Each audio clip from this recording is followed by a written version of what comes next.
السلام علیکم friends, welcome to کتاب نگری یوٹیوب چینل۔ کتابوں کی نگری میں خوش آمدید۔ میں ہوں آپ کی ہوسٹ سائمہ، اور آج میں آپ کے لیے لائی ہوں کتاب چہرہ کے قلم سے تحریر کردہ ناول شہر دل کی ایپیسوڈ نمبر 38۔ لیکن ایپیسوڈ کی طرف چلنے سے پہلے آپ کر لیجئے ہمارے چینل کو سبسکرائب، ویڈیو کو لائک اور بیل آئیکن کو پریس کر لیجئے۔ اب آتے ہیں ایپیسوڈ کی جانب۔ تیمور، مجھے نہیں معلوم میں یہ لیٹر آپ کو کیوں لکھ رہی ہوں، مگر پتہ نہیں کیوں ایک عجیب سا خوف ہے، ایک بے چینی ہے جو شاید کبھی میں زندگی میں آپ کے سامنے کھڑے ہو کر بیان نہ کر پاؤں، یہ شاید اب مجھے مہلت ہی نہ دے وقت۔ مگر یہ حقیقت ہے تیمور، میں نے زندگی میں اگر کسی کو شدت سے چاہا ہے تو وہ آپ ہیں۔ میں اپنا سب کچھ چھوڑ کر آپ کی دوسری بیوی بننے کو بھی تیار تھی تو یہ میری محبت تھی، اور یہ اب سے نہیں بلکہ بچپن سے تھی، جس کا شاید آپ کو علم نہ ہو، مگر یہ سچ ہے، مجھے آپ سے بہت پہلے سے محبت ہے، جس کی گواہ کشمالہ بھی تھی، اور یہ وقت کے ساتھ بڑھی ہے۔ اس میں مزید شدت یہاں آپ کے ساتھ شفٹ ہونے کے بعد آئی، مگر پتہ نہیں مجھے ہمیشہ سے ایسا کیوں لگتا تھا، یہ محبت، یہ عشق صرف میرے اندر ہی سانس لے رہا ہے، صرف میرے اندر ہی بڑھ رہا ہے۔ آپ آج بھی وہیں کھڑے ہیں جہاں سے ہماری شادی کی شروعات ہوئی تھی، جس دن آپ پاکستان چھوڑ کر آئے تھے۔ اس رشتے میں آپ میری کیئر تو کرتے ہیں، میری ضروریات تو پوری کرتے ہیں، مگر مجھے اپنے راز نہیں بتاتے، مجھ سے اپنے دل کی حالت شیئر نہیں کرتے۔ تیمور، آپ کبھی کوشش تو کرتے اپنے دل کے راز، اپنے دل کی باتیں بتانے کی؟ کبھی مجھے اس لائق تو سمجھتے؟ میں قسم کھاتی ہوں تیمور، میں اپنی محبت میں کتنی ہی خود غرض کیوں نہ ہو جاتی، آپ کو سب سے دور کر کے رکھنا میری بھی خواہش نہ تھی۔ اور آپ کیا کرتے رہے ان گزرے 3 سالوں میں؟ آپ کیا کرتے رہے ان گزرے 3 سالوں میں؟ مجھے میرا حق تو دیتے رہے، مگر مجھے اپنے دل میں جگہ کیوں نہیں دے سکے؟ آپ مجھ پر توجہ تو دیتے تھے، مگر میرے ساتھ کیوں نہیں ہوتے تھے؟ اور بالآخر یہ گتھی بھی سلجھ گئی۔ مجھے سمجھ آ گیا کہ آپ پاس ہو کر بھی دور کیوں تھے۔ مجھے سمجھ نہیں آ رہا میں کیا کروں، ہنسوں یا پھر آپ کو جھنجھوڑ دوں۔ آپ یہ بات مجھ سے کیوں چھپاتے رہے؟ کیا اتنا بھی یقین نہیں تھا آپ کو اپنی وشا پر؟ ہم دوست تو تھے نا، شریک حیات تو تھی نا میں آپ کی۔ پھر آپ نے اپنے لیپ ٹاپ کو اپنی تنہائی کا ساتھی کیوں بنایا؟ کیوں مجھے کبھی اپنے دل کا راز نہیں بتایا؟ میں قسم کھاتی ہوں تیمور، اتنی بھی کم ظرف نہیں ہوں میں۔ آپ کے معاملے میں حساس ہوں، مگر آپ کے لیے میں یہ قدم اٹھاؤں گی۔ میں جانتی ہوں آپ ہر لمحہ پاکستان کو یاد کرتے ہیں، اور میرا وعدہ ہے ہم واپس چلیں گے، مگر نہ جانے کیوں مجھے ایسا لگ رہا ہے یہ خط آپ کو اس وقت ملے گا جب میں آپ کے پاس نہیں ہوں، مگر وہ ضرور ہوگی جس سے آپ نے محبت کی ہے، اور میں چاہتی ہوں یہ خط جب بھی آپ کو ملے اسے بھی پڑھوائیے گا، کیونکہ وہ میری بہت اچھی دوست، میری ساتھی تھی، جسے میں بیچ راستے میں آپ کے لیے چھوڑ آئی تھی۔ میری زندگی کے 2 اہم حصے تھے، آپ دونوں، جو میری وجہ سے ہی بٹے تھے، مگر اب اپنے وجود کا ایک آخری حصہ شاید آپ کے پاس چھوڑ جاؤں، میری مریم۔ اسے کشمالہ کے حوالے کر دیجیے گا، اس سے کہیے گا مجھے معاف کر دے، میں اس کی دوستی کی قدر نہ کر سکی۔ آپ کو اس وقت پاکستان سے لے آئی جب کشمالہ اور زیدان کو سب سے زیادہ آپ کی ضرورت تھی، اور اگر کبھی آپ نے چاہا بھی تو میں خود غرض بن گئی۔ آپ مجھے کیوں نہیں ڈانٹتے تھے؟ کیوں احساس نہیں دلاتے تھے کہ کشمالہ اور زیدان بھی آپ کی ذمہ داری ہیں، جنہیں آپ نے خود پر پہرے بٹھا کر چھوڑا ہوا ہے؟ اس لیے ان دونوں کی قصوروار صرف میں ہی نہیں بلکہ آپ بھی ہیں، کیونکہ آپ اپنی محبت کو مجھ سے چھپاتے رہے کہ کہیں میں احساس کمتری میں مبتلا نہ ہو جاؤں، اور میں اپنے دامن میں موجود ان چند خوشیوں کو جمع کرنے میں لگی رہی۔ اس لیے یہ بوجھ جتنا میرے دل پر ہے اتنا آپ کے دل پر بھی ہے، میں جانتی ہوں۔ میں اب بس اتنا کہوں گی کہ بیتے وقت کو واپس تو نہیں لا سکتے، مجھے شاید اس سے روبرو ہو کر معافی مانگنے کی مہلت بھی نہ ملے، مگر اسے آپ سب بتائیے گا، میری باتیں، میری پشیمانی اور اپنی باتیں، اپنے دل کی باتیں۔ تیمور، اب کچھ بھی مت چھپائیے گا اس سے، اسے بتائیے گا آپ کی اصل محبت میں نہیں بلکہ وہ تھی، جس سے دور رہ کر آپ میرے ساتھ ہوتے ہوئے بھی اکیلے تھے، جسے راتوں کو تنہا بیٹھ کر آپ نے یاد کیا ہے۔ یہ آپ کی وشا کی خواہش ہے، اور مجھے یہ کہنے میں کوئی آر نہیں، یہ گزرے 3 سال میری زندگی کا خوبصورت ترین وقت تھے۔ اگر کبھی زندگی میں آپ کا لیپ ٹاپ کھول کر نہ دیکھتی تو شاید باقی کی زندگی بھی اسی خود غرضی اور خود فراموشی میں گزر جاتی، اور آپ کبھی شاید مجھ سے میرے لیے ہی اس کا ذکر نہ کرتے، مگر اب لوٹنے کا وقت آ چکا ہے۔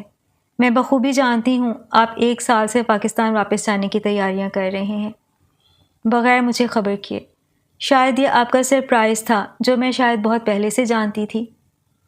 اور سچ بتاؤں، جب مجھے آپ کی اس تیاری کا معلوم ہوا تو مجھے کوئی خاص خوشی بھی محسوس نہیں ہوئی تھی۔ آپ کیوں اب 2 سال بعد سب کچھ چھوڑ کر واپس پلٹنا چاہتے تھے؟ کیونکہ آپ کا دل یہاں نہیں لگ رہا تھا۔ مجھے پاکستان جانے کا کوئی ارمان نہ تھا، میرے لیے سب کچھ آپ تھے، اور آپ کا دل پھر پاکستان میں کیوں لگتا تھا؟ لیکن اب مجھے احساس ہو گیا ہے، میں آپ کی محبت کا ذکر نہ بھی کروں پھر بھی آپ میرے شوہر ہیں تو کشمالہ کے بھی شوہر ہیں۔ اگر آپ مریم کے باپ بننے والے ہیں تو زیدان بھی تو آپ کو باپ کہتا ہے۔ میں نے 3 سال صرف آپ کو اپنا بنانے کی کوششوں میں اس احساس کو اپنے اندر دبائے رکھا، اور آپ میرے ہوئے بھی تو مکمل نہیں۔ آپ اپنا اصل پاکستان ہی چھوڑ آئے تھے۔ اس بات کا احساس مجھے آج ہوا ہے، اور اب آپ واپس پاکستان جائیں تو ہماری مریم کو کشمالہ کو سونپ دیجیے گا۔ شاید وہ دوستی کی یہ آخری لاج بھی رکھ لے، کیونکہ یہ دوستی صرف اسی نے نبھائی ہے تیمور۔ اب اجازت چاہوں گی، آپ کی، صرف آپ کی بشا۔ میرے عشق کو نڈھال کر، کبھی ہجر کو بھی وصال کر، میری آنکھ کو بینائی دے، میرے قلب کو اجال کر۔ اس سفید کاغذ کو تھامے اس کے ہاتھ ہولے ہولے لرز رہے تھے۔ یہ صرف ایک کاغذ نہیں تھا، یہ 2 دلوں کا حال تھا۔ یہ قیامت تھی جو پلوشہ جنید پر گزری تھی۔ یہ عذاب تھا جو تیمور صلاح الدین پر ٹوٹا تھا۔ یہ بھیانک حقیقت تھی جو آج کشمالہ زاویار پر کھلی تھی۔ مجھے درس دے تو فنا کا، میرا عشق میں برا حال کر، مجھے دے سزا کوئی سخت سی، مجھے اس جہاں میں مثال کر، میری اصل صورت بگاڑ دے کسی عشق کی بھٹی میں ڈال کر۔ اور وہی ہوا تھا۔ اس خط کو ان تک پہنچنے تک وہ زندہ نہیں رہ سکی تھی۔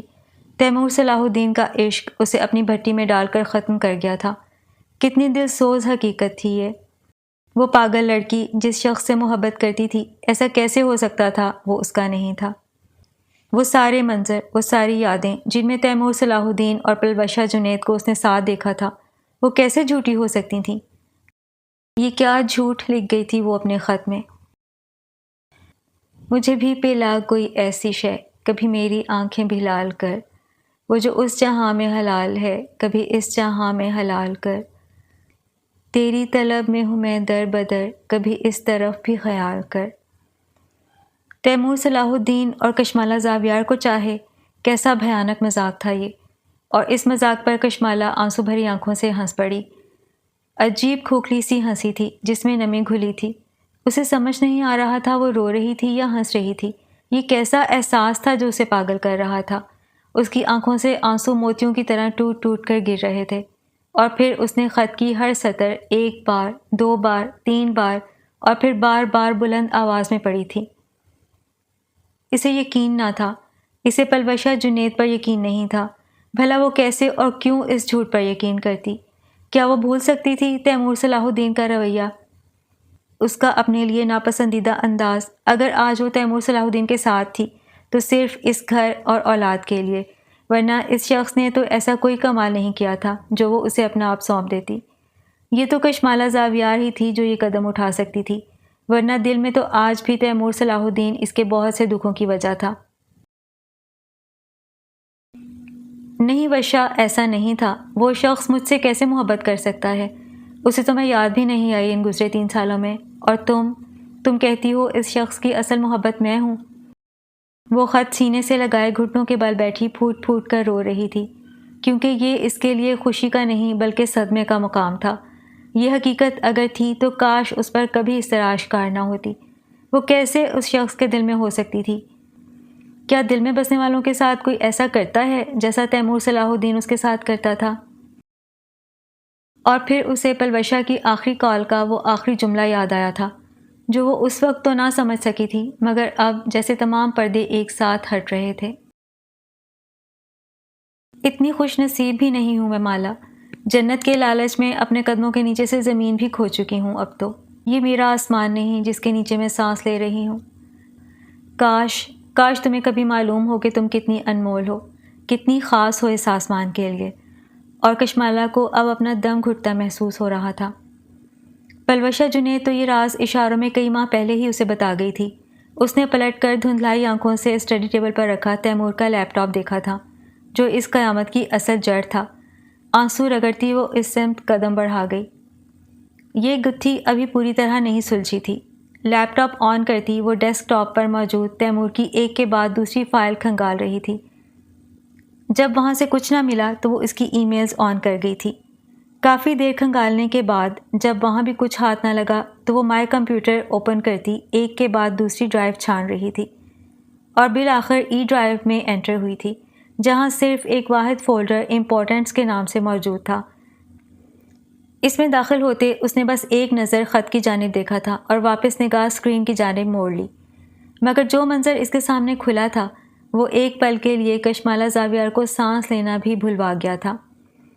اس کے ارد گرد جیسے وقت تھم چکا تھا، وہ واقعی اس پل سانس لینا بھول چکی تھی، کیونکہ اس کے سامنے اس کا اپنا آپ کھلا تھا۔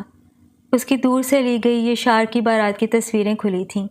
کسی ٹرانس کسی کیفیت میں اس نے کرسر نیچے کیا تھا اور پھر اسی طرح مایوں کی تصویریں زیدان کے ساتھ ہنستی ہوئی، کسی سے بات کرتی ہوئی، اپنا جوڑا درست کرتی ہوئی، جس میں صرف اسے فوکس رکھا گیا تھا۔ اور وہ جیسے جیسے نیچے جا رہی تھی اس کی ان 3 سالوں کی مختلف موقعوں کی تصویریں کھلتی جا رہی تھیں۔ یہ تصویریں اس تک کیسے پہنچی تھیں؟ شاید ملیحہ صاحبہ نے بھیجی ہوں، مگر صرف اس کی ایونٹس کی تصویریں نہیں تھیں، بلکہ یہ اس کی مختلف جگہوں کی تصویریں تھیں، جس میں کہیں وہ ہاسپٹل میں داخل ہو رہی تھی، کہیں زیدان کے ساتھ اسکول کے گیٹ پر کھڑی تھی، کہیں وہ شاپنگ مال میں تھی۔ جیسے جیسے وہ نیچے کر رہی تھی اس کا دل سست سے سست تر ہوتا جا رہا تھا۔ اس کی گزرے 3 سال کی تصویریں نظر آتی جا رہی تھیں، جنہیں خفیہ طریقے سے کسی ڈیجیٹل کیمرے سے لیا گیا تھا۔ ان پر تاریخ بھی درج تھی، کچھ 6 ماہ پرانی، کچھ سال پرانی، کچھ 2 سال پرانی، مگر 3 سال سے زیادہ پرانی اب تک کی کوئی تصویر اسے نظر نہیں آئی تھی۔ جب اس کی اور شمس کی شادی ہوئی اس کے بعد کا وقت یا اس سے تھوڑا پہلے نہیں، مگر کچھ تصویریں تھیں سالوں پرانی، جن میں وہ کالج یونیفارم میں ملبوس ہاتھ میں کوئی شیلڈ لیے کھڑی تھی۔ اسی طرح نتھیا گلی کی اس کی چند تصویریں۔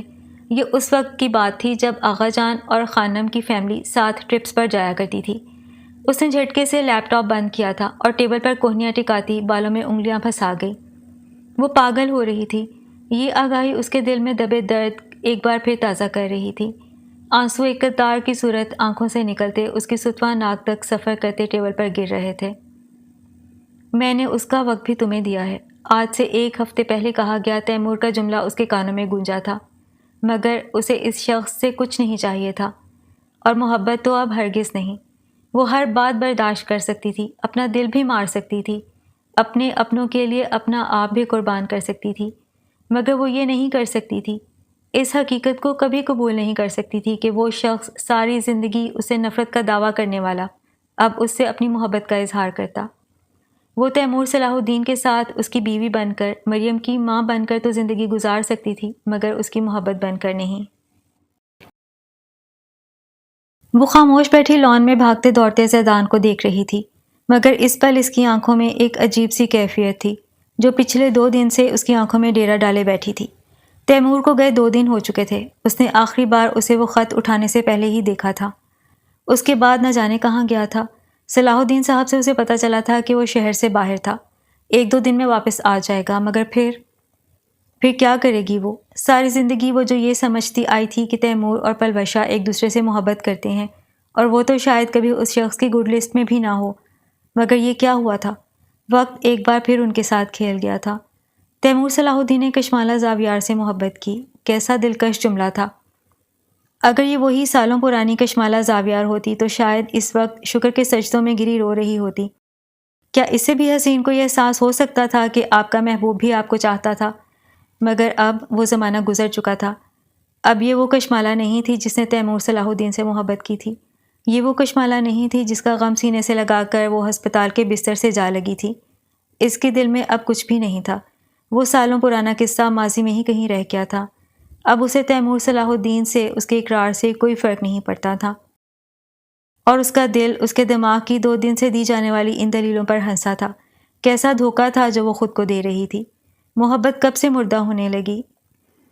یہ تو وہ بیل تھی جو خود اپنی جڑیں پھیلاتی مزید گہری ہوتی ہے، مزید مضبوط ہوتی ہے۔ اس کا تعلق تو دل سے تھا، یہ کب ذہن سے سوچتی تھی۔ کہاں گم ہو؟ پلیٹ میں سیب رکھتے قریب آ کر بیٹھتی زرمینے نے اسے چونکایا اور کشمالہ نے حیرت سے اس کی سمت دیکھا۔ وہ کیا سوچ رہی تھی؟ اسے اس پل خود پر شدید حیرت ہوئی۔ وہ تیمور صلاح الدین کی سوچوں میں اتنا گم تھی کہ ارد گرد ہر چیز بھول بیٹھی تھی۔ کیا کر گیا تھا وہ پھر سے؟ اور یہ ابھی کی بات تو نہ تھی، وہ تو پچھلے 2 دن سے اسی کے بارے میں سوچ رہی تھی۔ اور وہ خط، اگر وہ کہتی کہ اسے اب وہ خط زبانی یاد نہ تھا تو یہ سراسر جھوٹ ہوتا۔ اس سب کا کیا مطلب تھا؟ وہ کیوں ایسا کر رہی تھی؟ یہ کیسی بے اختیاری تھی؟ یا اللہ، کہاں گم ہو مالا؟ اس بار زرمینے نے چڑھ کر اسے بلایا تھا اور وہ سیدھی ہوتی سنبھل کر بیٹھی۔ کہیں نہیں، بس یہی سوچ رہی تھی شاہ نواز کا پتہ کیوں نہیں چل سکا اب تک۔ کیوں پریشان ہو رہی ہو؟ انشاءاللہ جلد اچھی خبر آئے گی۔ یہ شعر بتا رہے تھے اب زیادہ دن نہیں چھپ سکے گا وہ۔ یقین نہیں آتا کوئی شخص اس قدر بھی گر سکتا ہے کہ اپنی ماں جس نے اسے پیدا کیا اسے ہی اپنے ہاتھوں سے قتل کر دیا۔ کشمالہ کے ذہن میں ایک بار پھر وہ ویڈیو لہرائی تھی۔ اس کا دل عجیب انداز میں دھڑکنے لگا، اور پھر جو مریم کے ساتھ کیا اسے شدید نفرت محسوس ہو رہی تھی۔ تیمور صحیح کہتا تھا، وہ اس شخص کی اصلیت سے آگاہ نہیں تھی۔ میں بھی حیران ہوں، اور ایک وقت ایسا بھی تھا ہم اس شخص سے تمہاری شادی کرنے والے تھے۔ زرمینے بے اختیار شرمندہ ہوئی تھی۔ وہ وقت کیسے بھول سکتی تھی وہ، جب اپنی غلط فہمی کی وجہ سے اس نے ہی کشمالہ کو فورس کیا تھا۔ اگر تیمور بھائی تمہیں فورس نہ کرتے تو تم میرے کہنے پر اس شخص سے شادی بھی کر لیتی، جس کے لیے شاید میں خود کو کبھی معاف نہ کر پاتی۔ کشمالہ نے لب بھینچتے اس کا ہاتھ تھام لیا۔ اس وقت ہمیں اس بات کا علم نہیں تھا کہ مستقبل میں کیا ہونے والا ہے مینے، اور تم اب وہ بات بھول جاؤ۔ میں نہیں چاہتی کہ اب کبھی اس بات کا ذکر بھی ہمارے درمیان ہو۔ زرمین نے اس کے ہاتھ پر ہاتھ رکھتی نرمی سے مسکرا دی۔ وہ صرف اسی لڑکی سے درگزر کی توقع رکھ سکتی تھی۔ مریم کہاں ہے؟ ماما کے پاس چھوڑ کر آئی تھی، اٹھ چکی ہوگی اب تک تو۔ پھپھو بال پاس کریں۔ زرمینے نے اپنے قدموں سے بال اٹھا کر اس کی جانب اچھالی۔ یہیں لے آؤ ورنہ تمہیں غائب دیکھ کر ریری شروع ہو جائے گی اس کی۔ کشمالہ مسکراتی اپنی جگہ سے اٹھ کھڑی ہوئی۔ مجھے پھپھو نے بتایا تھا تیمور بھائی نے بڑی صحیح کلاس لی تھی ورشا کی۔ پتہ نہیں کیا مسئلہ ہے اسے تم سے؟ کشمالہ نے ایک نظر زیدان کو دیکھتے کندھے اچکائے۔ مجھے خود سمجھ نہیں آتی، شاید پلوشا کی جگہ مجھے ایکسپیکٹ نہیں کر پا رہی ہے وہ۔ حالانکہ میں پلوشا کی جگہ ہرگز نہیں لینا چاہتی، اس کا اپنا مقام، اپنی جگہ تھی اس گھر میں۔ مگر وہ مقام پلوشا کا کبھی نہیں ہو سکتا تھا مالا جو تمہارا ہے۔ تم خود غرض نہیں بنی، ہمیشہ اس گھر والوں کو تم نے اولیت دی ہے۔ ایسے نہیں کہو زرمینے، ورشا نے جو کیا تیمور کی محبت میں کیا۔ میں اسے کبھی کسی چیز کا ذمہ دار نہیں ٹھہرا سکتی۔ انسان بالکل بے بس ہو جاتا ہے محبت میں، پھر شاید اسے مجھے لے کر خدشات پیدا ہو گئے ہوں۔ خط کے وہ جملے اسے اچھی طرح یاد تھے جب وہ تیمور پر اپنی بے بسی کا اظہار کر رہی تھی۔ کیا وہ اس حقیقت کو جاننے کے بعد چین سے رہ سکی ہوگی؟ ایک بات پوچھوں؟ وہ شخص کون تھا مالا؟ کشمالہ نے ٹھٹک کر اس کی سمت دیکھا۔ وہ بخوبی جانتی تھی زرمینے کس کے بارے میں پوچھ رہی تھی۔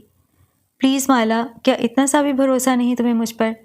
زرمینے نے اس کا ہاتھ تھامتے واپس بٹھا لیا، جبکہ وہ بس گمسم سی اسے دیکھ رہی تھی۔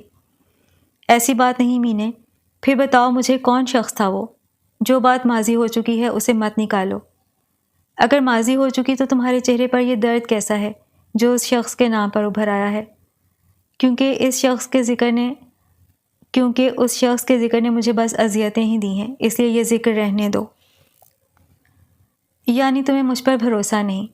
ایسا نہیں ہے مینے، تم سمجھ کیوں نہیں رہی؟ کشمالہ نے بے بس ہوتے اس کی جانب دیکھا۔ پھر بتاؤ مجھے کون تھا وہ، جسے کبھی تمہاری محبت کا احساس ہی نہیں ہوا؟ تھا نہیں، بلکہ وہ شخص اب بھی میری زندگی میں ہے۔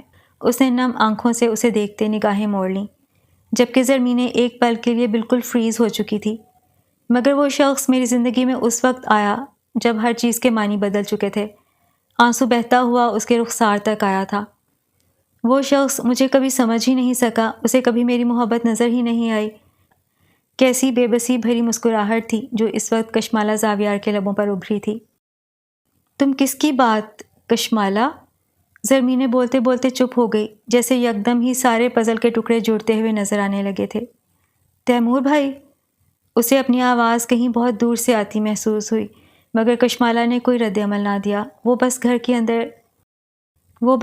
اندر کی جانب بڑھتے زیدان پر نظریں جمائے ہوئے تھی۔ ادھر میری طرف دیکھو کشمالہ، زرمینے نے اس کے کندھے تھامتے اپنی جانب موڑا۔ اس وقت کشمالہ کی آنکھوں میں جمع نمی دیکھ کر اس کا اپنا دل بھی بھر آیا۔ کبھی بتایا کیوں نہیں مالا تم نے؟ ایسا کون کرتا ہے؟ اتنے سال تم اسی شخص سے محبت کرتی رہیں جنہوں نے سب سے زیادہ… کیا محبت انسان کے اختیار میں ہوتی ہے جو تم مجھ سے یہ پوچھ رہی ہو؟ میں تو سمجھتی تھی کبھی کسی مقام پر وہ مجھے سمجھیں گے، مگر وہ نہ جانے کیوں مجھ سے اتنے بدگمان تھے کہ میری جگہ پلوشہ کا انتخاب کیا۔ زرمینے کا دل اس کی آنکھوں میں موجود آنسو اور لبوں پر موجود مسکراہٹ دیکھ کر مٹھی میں آ گیا تھا۔ کیا کھو دیا تھا تیمور صلاح الدین نے، کس انمول پھول کی بے قدری کی تھی، مگر پلوشہ کے ایک خط نے سب کچھ پلٹ کر رکھ دیا ہے۔ کون سا خط مالا؟ تم مجھے بتاؤ، کیا اس بات پر یقین کر سکتی ہو کبھی کہ کیا مالا؟ کہ ساری زندگی ایک شخص تم سے برا سلوک کرے، تم سے نفرت کا اظہار کرتا رہے اور اچانک اس کے رویے میں تبدیلی آ جائے اور کوئی تیسرا تمہیں بتائے کہ یہ شخص تو تم سے محبت کرتا ہے۔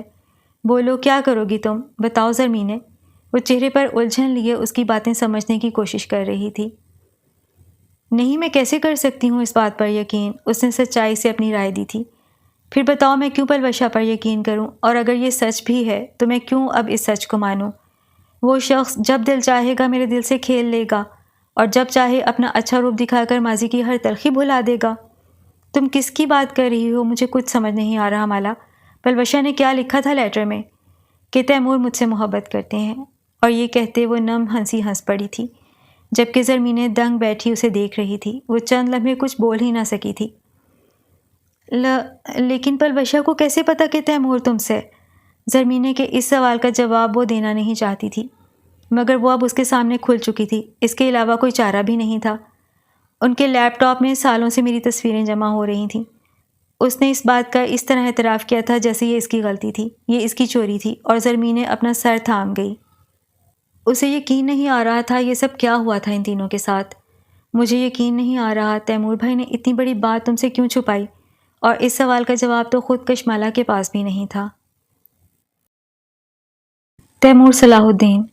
میں 34 سالہ تیمور صلاح الدین، جو بظاہر ایک مغرور ناقابل تسخیر شخص، جس نے زندگی میں بہت کچھ حاصل کیا، جس نے بہت سے اپس اینڈ ڈاؤنس بھی دیکھے، جس نے اپنے بھائی اور بیوی کا جنازہ اٹھا کر غم اٹھایا تو زیدان اور مریم کو گود میں اٹھا کر اس غم کو دور بھی کیا۔ میری زندگی کے کئی فیز تھے جو آئے اور گزر گئے، کئی باب کھل کر بند ہو گئے، مگر ایک باب، ایک فیز ایسا تھا جو کبھی بند ہی نہ ہوا۔ اس باب کو میں نے خود تحریر کیا تھا، یہ باب میں نے خود اپنے دل پر لکھا تھا۔ یہ کہانی میرے دل کی تھی جو مجھے ہی پتہ تھی، جس کا گواہ میں تھا بس، اور وہ کشمالہ زاویار تھی۔ یہ قصہ آج کا تو نہ تھا، نہ 3 سال پرانا تھا جو پلوشہ پر کھلا تھا۔ یہ درد تو بہت پرانا تھا، یہ راز تو جیسے اب میرا سالوں پرانا ایک واحد دوست تھا، جو سب سے چھپ کر میرے دل پر کئی زخم بھی لگاتا تھا اور ان کا مرہم بھی بنتا تھا۔ میں کیا بتاتا وشا کو، اور اب میں کیا بتاؤں گا کش تمہیں۔ یہ کہانی تو اس وقت کی ہے جب تم اپنے لڑکپن کے دن گزار رہی تھیں۔ یہ بات تو اس وقت کی ہے جب بے فکری تمہارے وجود سے جھلکتی تھی، اور اس وقت بھی تم اکثر مجھے خاموش اور سنجیدہ نظر آتی تھیں۔ گرمیوں کی چھٹیوں میں گزارے ہمارے وہ تمام موسم جو آغا جان اور خانم کی عنایت تھے، جب تم نے شاید میٹرک میں بڑی کوئی شاندار کارکردگی دکھا کر سب سے داد وصول کی تھی اور جھجکتی سب سے اپنے گفٹ وصول کر رہی تھیں۔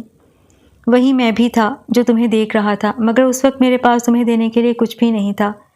ہماری تفصیلی بات ہی نہیں ہوئی تھی کبھی کہ تم یہ شعر کی طرح مجھ سے بھی کوئی تحفہ مانگتی، مگر اس وقت میں نے تمہیں سب سے قیمتی تحفہ دیا تھا، اپنا دل۔ کشمالہ زاویار، تمہیں سب سے قیمتی شے تمہاری بے خبری میں نے تمہیں سونپ دی تھی۔ اور پھر وقت کچھ آگے بڑھا تھا۔ میری پسندیدگی تمہارے لیے ویسی ہی تھی، مگر اب ہمارا ملنا بہت کم ہو گیا تھا۔ جہاں میری مصروفیات بڑھی تھیں، وہاں تم بھی نئی نئی کالج کے خواب بن رہی تھیں، مگر یونیورسٹی کے آخری سال یہ شعر کے دل کا راز معلوم ہونے کے بعد جیسے میرے احساسات یکدم منجمد ہو گئے تھے۔ میرا دل جس نئے نئے جذبے سے مہکا تھا، یہ شعر کے ہرے دل کے بعد اس پھول کو جیسے کسی نے جلا دیا تھا۔ یہ شعر میرے لیے بھائیوں جیسا تھا، چاہے ہم ان دنوں کافی دور ہو گئے تھے، مگر وہ میرا بہترین دوست اور ایک وقت کا ساتھی تھا۔ میں یکدم ہی جیسے اس کہانی سے کٹ گیا تھا، اور پھر جب میں یہ شعر اور تمہیں ایک ساتھ دیکھتا، مجھے صاف محبت نظر آتی، جبکہ مجھے تمہارے جذبوں کا علم نہ تھا۔ مجھے نہیں پتا تھا کہ تم اسے کس نظر سے دیکھتی ہو، اور یہی احساس میرے دل میں لگے اس محبت کے پھول کو پروان چڑھنے سے پہلے ہی دفن کر گیا۔ ابھی جس محبت کا سفر میں نے شروع بھی نہیں کیا تھا میں وہیں سے قدم موڑ گیا تھا، مگر اب جب جب تمہیں اس کے ساتھ دیکھتا تھا مجھے تم دونوں میں محبت کے سوا کوئی دوسرا رنگ نظر نہیں آتا تھا۔ یعنی تم نے بھی یہ شعر مصطفیٰ کا انتخاب کیا تھا۔ شاید وہ تھا اس قابل، شاید اس کے بخت کا ستارہ تھا ہی چمکتا ہوا، تبھی تو تم نے اسے چنا تھا۔ مگر میرا ضبط، میری برداشت اس وقت غصے اور ناپسندیدگی میں بدلی جب یہ شعر مصطفیٰ اور زرمینے کی منگنی کی خبر خاندان میں پھیلی۔ میں حیران تھا تم دونوں پر، تم دونوں ایک دوسرے کے ساتھ ہوتے ہوئے زرمینے کے ساتھ ایسا کیسے کر سکتے تھے؟ میری یہ شعر مصطفیٰ سے بات ختم ہو چکی تھی، ہمارے راستے بالکل الگ ہو چکے تھے، مگر میں پھر بھی اس کا گریبان پکڑ کر پوچھنا چاہتا تھا کہ وہ ایک ساتھ خاندان کی 2 لڑکیوں کے ساتھ کیسے کھیل سکتا تھا۔ اور جب زرمینے کی منگنی کے بعد تم یہ شعر کے ساتھ یونیورسٹی سے گھر جاتی یا اس کے ساتھ نظر آتی، میرا دل چاہتا میں تمہیں بھی پکڑ کر جھنجھوڑ ڈالوں اگر اس گھٹیا شخص کو زرمینے کا احساس نہ تھا۔ لیکن تم تو اس کی بہنوں جیسی تھیں، تم ایسا کیوں کر رہی تھیں؟ جہاں میرا تمہارے لیے ناپسندیدگی کا گراف بڑھ رہا تھا، وہیں پلوشا کسی اچھی دوست کی طرح میرا دھیان تمہاری جانب سے ہٹائے کچھ اور میرے نزدیک آ گئی تھی۔ اب وہ میرے ہی گھر میں رہ رہی تھی۔ انہی دنوں مجھ پر یہ بات بھی واضح ہوئی تھی کہ گھر کے بڑے بہت پہلے سے ہی پلوشا کو میرے لیے سوچے بیٹھے تھے۔ یعنی جو صرف میں محسوس کرتا تھا کہ پلوشا مجھے پسند کرتی تھی وہ یوں ہی نہیں تھا، مگر اب مجھے اس بات سے کوئی اعتراض نہ تھا۔ جب تم اپنی راہ چن چکی تھیں پھر میں کیوں اسی جگہ کھڑا رہتا؟ مگر کچھ تھا تم میں ایسا کہ اس وقت بھی مثبت نہ صحیح نفی صورت میں ہی صحیح، لیکن تم میرے اعصاب پر سوار تھیں۔ مجھے اچھا نہیں لگتا تھا سب کا تمہارے ارد گرد گھومنا، پلوشا کا ہر وقت تمہارا ذکر کرنا۔ تم ہمیشہ سے خاص تھیں۔ میرے گھر تم کئی سال بعد آئی تھیں زرمینے کو لے کر۔ میں بے یقین تھا تم کیا کر رہی تھیں، میری سمجھ سے باہر تھا۔ ایک جانب تم یہ شعر کے ساتھ ہو کر زرمینے کو دھوکہ دے رہی تھیں تو دوسری جانب یہ شعر مصطفیٰ کی پرواہ کیے بغیر اسے ہم سے ملوا رہی تھیں۔ مگر اس وقت میرے دل میں یہ شعر کے لیے نفرت اور تمہارے لیے بدگمانی اتنی بڑھ چکی تھی کہ میں مثبت سوچنا چھوڑ چکا تھا، اور انہی بے کیف دنوں میں نے پلوشا سے منگنی کا فیصلہ کر لیا تھا۔ میں ایک جانب ہونا چاہتا تھا، میں پاگل ہو رہا تھا، تمہاری سوچیں مجھے پاگل کر رہی تھیں۔ یہ احساس کیسا بے بسی کا تھا کہ میں اکثر پلوشا کو صرف اس لیے پک کرنے جاتا تھا تاکہ تمہیں دیکھ سکوں۔ کتنی عجیب تھی میری کہانی بھی۔ میں تمہیں دیکھ کر تم سے ہی ناپسندیدگی کا اظہار کرتا تھا، مگر مجھے کوئی ایسا لمحہ نہیں یاد جب تم نے مجھے کبھی مخاطب کیا ہو جس طرح تم یہ شعر مصطفیٰ کو مخاطب کرتی تھیں۔ تم نے آج تک مجھے اس نظر سے نہیں دیکھا تھا جس طرح تم یہ شعر مصطفیٰ کو دیکھتی تھیں۔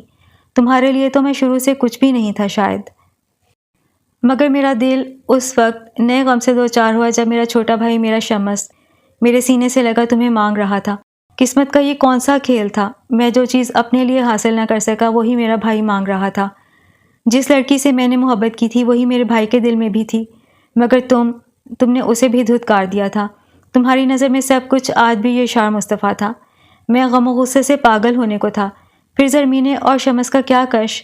میں اپنا آپ تو چھپا گیا تھا، مگر ان 2 دیوانوں کا کیا کرتا؟ اور خدا کی قسم میں اس بات پر تم سے شاید زندگی بھر شرمندہ رہوں کہ اس وقت میں خود غرض ہو گیا تھا۔ میں نے تمہارے دل کے بارے میں نہیں بلکہ ان دونوں کا سوچا تھا۔ میں نے شاید اپنا سوچا تھا کیونکہ یہ حقیقت تھی، شاید میرے دل میں چھپا راز تھا یہ۔ میں تمہیں اور یہ شعر مصطفیٰ کو ساتھ کبھی برداشت ہی نہیں کر سکتا تھا۔ میں جو کہتا تھا کہ تمہاری محبت کے سفر سے پلٹ چکا ہوں، میں پلٹا نہیں تھا، میں آج بھی وہیں تھا، اور بالآخر تم شمس کی ہو گئی تھیں، مگر یہ درد آج بھی وہیں تھا۔ میرا بھائی خوش نصیب تھا، اسے بغیر ریاست کے تم مل گئی تھیں۔ کاش میں بھی کسی کے گلے لگ کے روتا اور تم میری ہو جاتی، مگر ایسا نہیں ہوا تھا۔ قسمت نے شاید تمہیں شمس کے نصیب میں ہی لکھا تھا، اور تم دونوں کو خوش دیکھ کر میرا دل پرسکون بھی تھا۔ یعنی میرا فیصلہ اتنا غلط بھی نہ تھا، لیکن اب ہمارے درمیان کچھ بھی نہ بچا تھا۔ جس دن تم بڑے حق سے ڈائننگ ٹیبل پر میری مخصوص جگہ آ کر بیٹھی تھیں، اس دن میں بڑی عجیب سی کیفیات سے دوچار ہوا تھا، مگر تمہیں ٹوک نہ سکا تھا، جبکہ ہمارے ساتھ بیٹھی پلوشا تمہاری اس انجانے میں کی گئی حرکت کو نوٹس کر گئی تھی، اور یقیناً یہ سمجھ رہی تھی کہ میں تمہیں اس بات پر ٹوکوں گا۔ کیا میں واقعی ٹوک سکتا تھا تمہیں؟ اور پھر ایک رات کچن میں کھڑے شمس کے منہ سے سننے والے لفظوں نے میری ہستی ہلا دی تھی۔ اس کے منہ سے تم سے کیا شکوہ مجھے حیران کر گیا تھا۔ وہ جانتا ہی نہیں تھا اسے کیا مل گیا تھا، وہ لڑکی کیا تھی اسے احساس ہی نہ تھا شاید، اور تمہاری لمبی خاموشی کے بعد دردناک سسکی نے مجھے ایک لمحے کے لیے سب کچھ بھلا دیا۔ وہ نفرت اور ناپسندیدگی کا خول بھی اس لمحے چٹک گیا تھا اور میں اندر داخل ہوتا تمہاری صورت دیکھ کر شمس سے برنول کا کہتا فوراً پلٹ گیا، تم میری نہیں تھیں، یہ حق میرے پاس نہیں تھا، تم میرے بھائی کی تھیں اور میرا پلٹنا ضروری تھا۔ میں مطمئن تھا کہ تم شمس کے ساتھ خوش تھیں، تمہارے گھر زیدان ہونے والا تھا، مگر انہی دنوں وہ منحوس لمحہ بھی آن پہنچا جب شاہ نواز کی نظر تم پر پڑی تھی۔ مگر اصل بات صرف یہ نہ تھی، اصل بات یہ تھی کہ اس نے میری آنکھوں میں تمہارے لیے شدت محسوس کر لی تھی، اور تمہیں کیا بتاؤں اس کے بعد مجھ پر کیا قیامت گزری تھی، کیونکہ اس کے پورے 1 ہفتے بعد جب تم اپنے گھر گئی ہوئی تھیں شمس میرے سامنے آ کھڑا ہوا تھا۔ مجھے سچ بتائیں بھائی۔ کیسا سچ شمس؟ میں سمجھ نہیں پا رہا تھا اس کی آنکھیں اس قدر سرخ کیوں ہو رہی تھیں، وہ کیوں اتنا شکستہ حال کھڑا تھا؟ شاہ نواز نے جو کہا ہے وہ سچ ہے یا نہیں، بس مجھے یہ بتا دیں۔ اور مجھے لگا جیسے آج سب ختم ہونے والا ہے۔ شاہ نواز اپنا کھیل کھیل گیا تھا، اس نے بھائی کو بھائی کے خلاف کر ہی دیا تھا۔ کیا کہہ رہے ہو؟ کھل کر بات کرو شمس، کیسا سچ؟ اور اس پل میں نے اپنے بھائی کی آنکھوں میں ایک بار پھر آنسو چمکتے دیکھے تھے۔ کیا آپ مجھ سے بھی پہلے سے کشمالہ سے محبت کرتے ہیں؟ تم ہوش میں ہو؟ کیا بکواس کر رہے ہو؟ اس پل میں جتنا اشتعال اپنے لہجے میں لا سکتا تھا لایا تھا۔ مجھے اسے اور اس شاہ نواز کو ہر صورت غلط ثابت کرنا تھا۔ مجھے صرف سچ بتائیں بھائی، کیا آپ اس سے محبت کرتے ہیں یا نہیں؟ تم اپنے ہوش کھو بیٹھے ہو یقیناً۔ کیا تم جانتے نہیں، محبت اور دور کی بات میں اسے ذرا بھی پسند نہیں کرتا، اسے اس گھر میں صرف تمہاری وجہ سے برداشت کر رہا ہوں، اور تم الٹا ایسے بیہودہ سوال کر رہے ہو مجھ سے۔ پھر شاہ نواز ایسا کیوں کہہ رہا تھا؟ اسے اب بھی مجھ پر یقین نہیں تھا، اس کے چہرے پر عجیب کشمکش اور بے بسی تھی۔ اس نے تم سے یہ بکواس اس لیے کی تاکہ ہمیں پھوٹ ڈال سکے، اور دیکھو وہی ہو رہا ہے۔ تم آج آ کر مجھ سے اپنی بیوی کے متعلق سوال کر رہے ہو، اور سپوز اگر ایسا ہوتا بھی تو بتاؤ میں ان گزرے سالوں میں اس کا ذکر کیوں نہیں کرتا؟ تمہارے لیے اس کی محبت کا جاننے سے پہلے ہی پلوشہ سے منگنی کیوں کرتا؟ جواب دو مجھے اب۔ اور میری یہ آخری دلیل جیسے میرے بھائی کو خود اس کی نظروں میں گرا گئی تھی، جو اس وقت اس کے چہرے پر صاف نظر آ رہا تھا، مگر یہ ضروری تھا۔ اگر میں اسے ابھی نہ روکتا تو وہ پھر ساری زندگی تمہیں اور مجھے اسی نگاہ سے دیکھتا، مگر یہ قصور اس کا نہیں تھا، وہ تو محبت کا مارا تھا۔ وہ کیا کوئی بھی تمہارے لیے ایسا جنونی ہو سکتا تھا؟ آئی ایم سوری بھائی، میں ڈر گیا تھا، میں یہ سوچ بھی نہیں سکتا کہ آپ صرف میری خاطر اتنی بڑی قربانی دیں۔ میں آگے بڑھا تھا اور اسے خود سے لگا گیا تھا، مگر اس کے بعد میں مزید محتاط ہو گیا تھا۔ اب میں وہاں نہیں ہوتا تھا جہاں شمس اور تم ہوتی تھیں، میں خود سے بھی ڈر گیا تھا۔ پھر انہی دنوں ایک اور بات ہوئی، سب سے بڑھ کر حیرت انگیز، یا اگر شوق کی بات کہیے، کہ تم یہ شار مصطفیٰ اور زرمینے کے نکاح کی تیاریاں کر رہی تھیں۔ یہ کیا تھا؟ تم اتنی خوش کیسے تھیں؟ کیا تم وہ نہیں تھیں جس نے یہ شار کو چاہا تھا؟ تم کیسے اس نکاح پر اتنی مطمئن نظر آ سکتی تھیں؟ میں پریشان تھا سب سے، اور خود تم سے الجھ گیا تھا۔ میرا بس نہیں چل رہا تھا کہ کسی طرح تمہارا اندر معلوم کر لوں۔ ان دنوں میری ڈسٹربنس عروج پر تھی، شاید اپنے غلط اندازے پر، یا شاید جو بھی تھا، تم اب میری ذات، میری موجودگی سے اس طرح بھاگنے اور دور رہنے لگی تھیں جیسے تمہاری ہر پریشانی کی جڑ میں ہی تھا۔ اور پھر شمس کی اچانک موت نے جیسے سب کچھ بدل کر رکھ دیا تھا۔ ہم اب وہ نہیں رہے تھے جو پہلے تھے، تم بدل چکی تھیں، میں بدل گیا تھا، میں کسی سے منسوب تھا، وہ بھی اس دیوانی سے جو بس مجھے اپنی مکمل دنیا سمجھتی تھی۔ تم میرے گھر سے جا چکی تھیں، کئی مہینے تم نے اس گھر کو پلٹ کر نہیں دیکھا تھا۔ ماما نے پلوشہ اور میری شادی کی تیاریاں شروع کر دی تھیں۔ سب کچھ بس جیسے دنیا کی ایک رسم کی طرح چل رہا تھا، مگر میرے دل کی کہانی میں ہلچل اس وقت ہوئی جب میں نے تمہیں شاہ نواز کے ساتھ دیکھا۔ اور بات صرف یہی نہیں تھی، بلکہ تم اس سے شادی کا فیصلہ کر چکی تھیں، اور مجھے لگا میں ہر چیز اب تہس نہس کر دوں گا۔ تم ایسا کیسے کر سکتی تھیں؟ شمس کے ساتھ، زیدان کے ساتھ، میرے ساتھ۔ خیر میں تو تمہاری کہانی میں کبھی تھا ہی نہیں، مگر میں نے سوچ لیا تھا تمہیں کم از کم شاہ نواز کے ساتھ زندگی برباد ہرگز نہیں کرنے دوں گا۔ سب کے سامنے میں کھل کر تمہارے لیے کہہ نہیں سکتا تھا، اس لیے میرے پاس واحد راستہ زیدان تھا، مگر مجھے اس وقت یہ نہیں معلوم تھا کہ آغا جان اور بابا پیچھے تمہاری مجھ سے شادی کا منصوبہ بنا چکے ہیں۔ میں تم سے شادی کیسے کر سکتا تھا کش؟ میں آپ الوشا سے منسوب تھا، اگر اسے چھوڑ کر تمہیں اپنانا ہوتا تو یہ سراسر زیادتی تھی اس کے ساتھ، اور اگر تمہارے ساتھ اسے بھی اپناتا تب بھی زیادتی تھی اس کے ساتھ، کیونکہ تم دل میں تھیں اور وہ صرف ایک رشتے کے ساتھ بندھی تھی۔ میں کیسے انصاف کر پاتا؟ کیا ایسا ہو سکتا تھا کہ سامنے تم کھڑی ہو اور میں کہیں اور دیکھ لوں؟ تو کیا ایسے میں ممکن تھا کہ میں انصاف کر پاتا؟ اسی لیے میں آخر وقت تک کوششوں میں تھا کہ یہ نہ ہو، کیونکہ مجھے معلوم تھا اس کے بعد جو ہوگا وہ صرف مجھ پر قیامت ہوگی۔ مگر پھر وہی ہوا، شاہ نواز کی کمینگی بھری باتوں نے مجھے سب بھلا دیا تھا۔ میں تمہیں اپنانا چاہتا تھا، چاہے کچھ بھی ہو جاتا۔ میں تمہیں اور زیدان کو اس آوارہ مزاج کے حوالے نہیں کر سکتا تھا، اور تم سے شادی کے بعد یہ میرا رب جانتا تھا میں کس طرح پلوشہ سے نگاہ میں بندھا تھا اور کس دل سے یہ ملک چھوڑ کر گیا تھا۔ یہاں سے جاتے وقت میرے ذہن میں یہ تھا کہ شاید ہمارا دور رہنا ہی بہتر تھا۔ جتنی نفرت تم مجھ سے کرتی تھیں اس میں یہ فاصلے ہی سود مند تھے، مگر مجھے یہ نہیں معلوم تھا یہ ہجر مجھ پر سزا بننے والا تھا۔ کیا اس سے بڑھ کر بھی کوئی عذاب کسی پر نازل ہو سکتا تھا کہ ایک شخص کو آپ سالوں چاہو اور جب وہ آپ کی دسترس میں آ جائے تو اسے چھوڑاؤ؟ میں اس عذاب سے گزرا ہوں۔ وہاں میں ہر گزرتے دن روز صبح اٹھ کر خود کو یاد دلاتا تھا صرف تم ہی میری زندگی میں نہیں بلکہ پلوشہ بھی تھی۔ وقت گزرنے کے ساتھ میری اس کے ساتھ زندگی تو گزر رہی تھی، مگر اس میں تم نہیں تھی، اور پھر میری مصروفیات بڑھ گئی تھیں۔ میرے پاس پلوشہ کے لیے بھی وقت نہ بچتا تھا۔ میں نے کئی بار تم سے رابطہ کرنا چاہا، مگر تمہارے دل میں کبھی میرے لیے نرمی نہیں آئی۔ میں بے بس تھا، تم تک پہنچنے کا کوئی سراغ ہاتھ نہیں آ رہا تھا سوائے منیب کے، جس کو میں نے چند لوگ تمہاری حفاظت پر معمور کرنے کو کہا تھا، اور اس کے ذریعے مجھے تمہاری کہیں نہ کہیں کی تصاویر وقتاً فوقتاً موصول ہوتی رہتی تھیں۔ ان 3 سالوں میں نے کئی بار پاکستان واپس آنے کا فیصلہ کیا، مگر ہر بار تمہارا گریز اور پلوشہ کی اداس آنکھوں نے مجھے روک دیا۔ میں الجھنے لگا تھا۔ پلوشہ کو شاید اب پاکستان نہیں پسند تھا، کیونکہ میں جب بھی ذکر کرتا وہ بات بدل دیتی تھی۔ شاید تم لوگوں کی یادیں اسے اداس کر دیتی تھیں۔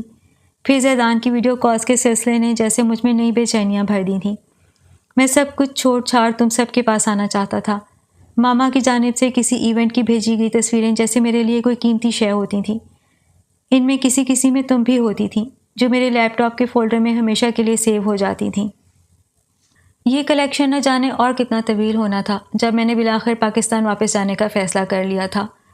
میں اب یہاں اپنی غیر موجودگی میں بزنس کو چلانے کے لیے باعتبار ورکرز تلاش کر رہا تھا، اور جب بے چینی بڑھنے لگتی میں خاموشی سے اسٹڈی میں آ کر تمہارے پاس بیٹھ جاتا۔ میں پلوشہ کی حق تلفی نہیں کر رہا تھا، میں اس کے تمام حقوق پورے کر رہا تھا۔ ہمارا رشتہ ایک آئیڈیل کپل کی طرح تھا، بلکہ اگر کسی کی حق تلفی ہو رہی تھی وہ تم تھیں۔